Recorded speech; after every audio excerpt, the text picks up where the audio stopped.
Well, good morning, people. We are coming to you this morning from, we're on the Skookumchuck Wildlife Preserve, Nature Preserve, whatever they're calling it. The Skookumchuck Dam is right up there, and TransAlta Power Company took over all this land, and they let us come in. Mighty nice of them. Anyways, they cut hay in this field several times a year, and it looks like it's been cut here recently. And the reason we're out here today, we are looking for a trail camera that I put out here back in January, maybe it was December. I had two of them out here, and I had them out here. Then the pandemic hit, and we got locked down. I think it was in March. I was bored of being locked down, so I got in the truck one night and I drove out here at about 2 in the morning, and I parked clear up at the other, way at the other end of this field, because way up, I don't know if you can see the power lines through there or not. It's like right through that notch, there's the power lines. But I parked over there, and then there's a driveway that you can walk back all the way back to the river, and that's where my camera was. So it's kind of funny. It was 2 in the morning. I had a flashlight. I hadn't been out here in 3 or 4 months. Got out of the truck and hit the back of the field where it's bordered like this with stickers and whatnot. And I knew there was a trail that broke through it where I had that camera. And like I said, it's dark out, so you got no references.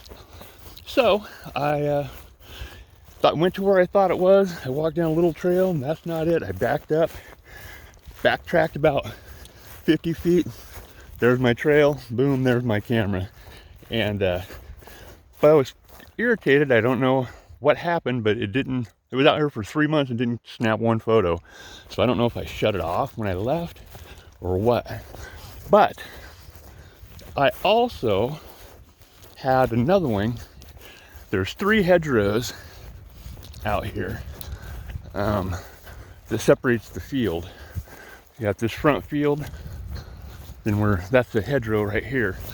We'll step around, have a look in the back field here. Here's the river again, Skookumchuck. You used to be able to camp like right over there, but you can't get down there anymore. It's good steelhead fishing. They closed it down early though, because they had like no fish coming in, so they shut the entire fishery down. So now what I'm trying to do is, somewhere in these hedgerows is a trail camera on an apple tree. So what I need to do, I looked for it back in March. See, there's this hedgerow, that's another hedgerow, and then there's another field behind that. So what we're gonna do is we're gonna come back here. Okay, hazelnut tree. That's a big hazelnut tree. So what we're gonna do is come and walk back down. There's the river again. Isn't that pretty? And walk back down this way.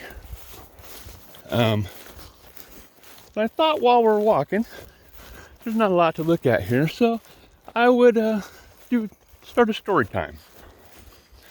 I got a lot of stories to tell. The pertinent, essential parts of them come and go, because the intake of narcotics at the time might have affected my long-term memory a little bit, but methamphetamine is a hell of a drug. So I guess we'll start out today's story. Well, there's actually there's three different stories from DuPont, but one of them involved a lady with 3 personalities. So it's ironic there's 3 stories as well. We'll start off small, and we'll just start off by saying methamphetamine is a hell of a drug. I am not proud of anything that I've done, but I've done it. There's no use being embarrassed about it. Actually, I'm no longer embarrassed by it. I really don't give a shit what anybody thinks. It happened. It's over with. Next. So, that's my, oh look, there's a happy birthday balloon in the bushes. So anyways, story 1. I was living down in the valley, right by the bridge down in the Squally Valley past Holroyd, which made it very convenient to run to DuPont for fast food, Kentucky Fried Chicken, for instance, or to locate a prostitute. Both very conveniently located in DuPont. So, I was after the first. I was hungry. So I went to DuPont to get some chicken for my supper. And anybody that knows anything should be able to put together, if I'm eating, I'm out of methamphetamine, which would be a good deduction. Anyways, I pull into the KFC and I order my food and I exit. Well, I pull up, I got to stop for traffic to turn onto whatever road that is. It's in front of KFC. And just as I stop, a hooker walks up to my window and says, "Would you like a blowjob?" Well, being as I like to support small businesses, I had a hard time saying no. So we loaded up and headed down to the right beside the freeway on-ramp. We took care of business, and I went home and had some chicken. And that is some convenient shopping there. One-stop shopping. That reminds me of another story that happened at that same Kentucky Fried Chicken. I was on the way home from work one day, and I was probably 8 beers into a 12-pack driving home from Seattle when I decided to whip into DuPont and get some chicken. So I get in line, and I get trapped in line. I got a car in front of me, and I got 2 cars behind me. Can't escape. Well, about then, 7 of them beers decided they needed to leave. So, being as I'm trapped, I got no choice but to grab a beer bottle. So I put the beer bottle between my legs, peeing, hold it up, make sure it ain't full. Peeing, hold it up, make sure it ain't full. Peeing, full spray everywhere. Son of a bitch. So I picked the piss bottle up and I sling it out the window into their flower bed. Well, I had the $20 bill sitting on my lap to pay for the chicken. It absorbed a good majority of the urine that fell in my lap. So when I got to the window to pay for my chicken, I got an odd look when the lady took the money from me, put it in the cash register, looked at her hands, then wiped her hands on her pants. I got a good giggle out of that. All right, stand by. I just ran across this. I thought I'd show you. See that trail right there? Right through here. Right there. And then you see it head off that way. That is a elk highway. Oh, hey, look out there. We got some geese. Let's see if we can get them on camera. I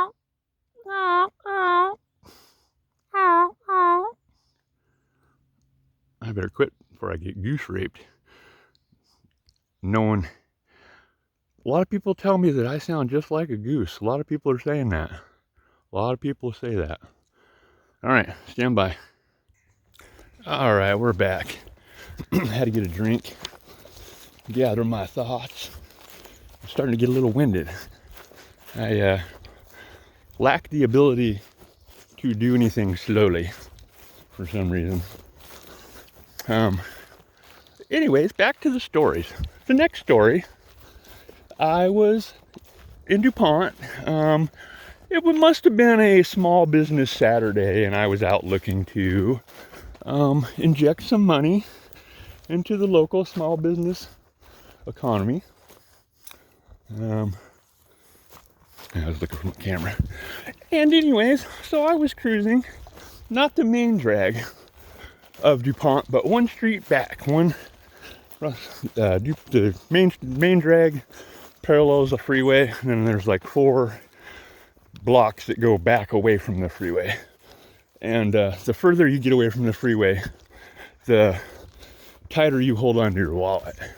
It's kind of a shady area. Anyways, I happened to cross a young entrepreneur out looking to promote her business. So I felt it was my obligation to bring her some business. So she got in the truck. We discussed our business arrangement, and we proceeded to go back to her, hold on, wait for it, to her office to take care of business. And so we go maybe 2 more blocks deep into DuPont, which makes me, I'm getting a little nervous now, but methamphetamine is a hell of a drug. So we pull into a house. She invites me inside, and I am greeted in the living room by a 6'5", 280-pound African American gentleman and about a 450-pound Hawaiian Samoan gentleman. People have what's called a fight or flight response, and normally that would have kicked in and a guy would have broke for the door.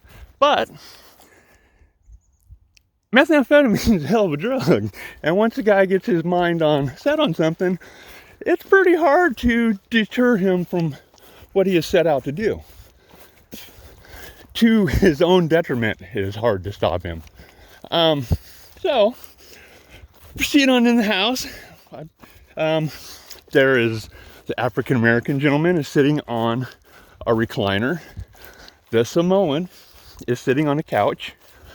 The only other thing in this house, or in the living room, the room that I'm in and the room that I can see, is the couch, the chair, a coffee table, a 6'5" African American, and a 450-pound Samoan, and a saucer with a partially eaten piece of meatloaf on it, which I think it was meatloaf. Looking back, I can't say for sure, but we're gonna call it meatloaf. Just makes it easier.